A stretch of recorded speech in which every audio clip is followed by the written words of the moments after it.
विदर्भात उन्हाचा असा तडाखा बसलाय की दुपारी रस्त्यावर माणूस दिसणंही बंद झालंय। अमरावतीत तापमान पोहोचलंय थेट 45.4 अंशावर आणि आता ही उष्णतेची लाट जीवघेणी ठरू लागली आहे। जिल्ह्यात आतापर्यंत 13 उष्माघात रुग्णांची नोंद झाली आहे। हवामान विभागाने 17 मे पर्यंत रेड अलर्ट सदृश इशारा दिला आहे। ढगाळ वातावरणामुळे काही दिवस दिलासा मिळाला होता, परंतु हवामान कोरडे होताच सूर्य पुन्हा आग ओकू लागलाय। दुपारच्या वेळेत रस्ते ओस पडले आहेत, तर अनेक ठिकाणी नागरिक डोक्यावर रुमाल, चेहऱ्यावर स्कार्फ आणि हातात पाण्याच्या बाटल्या घेऊन फिरताना दिसत आहेत।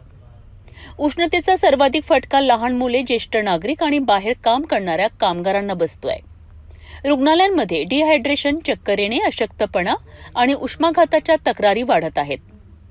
दरम्यान प्रशासनाने नागरिकांना अत्यावश्यक कामाशिवाय दुपारी बाहेर न पडण्याचा सल्ला दिला आहे। भरपूर पाणी प्या, ORS घ्या, हलके कपडे वापरा आणि उन्हात फिरणे टाळा, असे आवाहन करण्यात आले आहे। शहरातील काही ट्रॅफिक सिग्नलवर हिरव्या नेटद्वारे सावलीची व्यवस्था करण्यात आली आहे, जेणेकरून सिग्नलवर थांबणाऱ्या नागरिकांना थोडा दिलासा मिळू शकेल। एकीकडे मे महिन्याचा तडाखा, दुसरीकडे वाढतं तापमान आणि आता पुढचे 4 दिवस विदर्भाकरिता अत्यंत महत्त्वाचे मानले जात आहे, कारण हा फक्त उन्हाचा त्रास नाही तर आरोग्यासाठी मोठा धोका ठरू शकतो। नमस्कार, मी doctor Pawar, civil surgeon, Amravati. आपल्याकडे एकूण 14 तालुके आणि 14 आता सध्या उष्माघाताचं हे चालू आहे, त्याच्यामुळे ऊन खूप तापत आहे आणि त्यामुळे आपल्याला काळजी घेणे अत्यंत महत्त्वाचे आहे।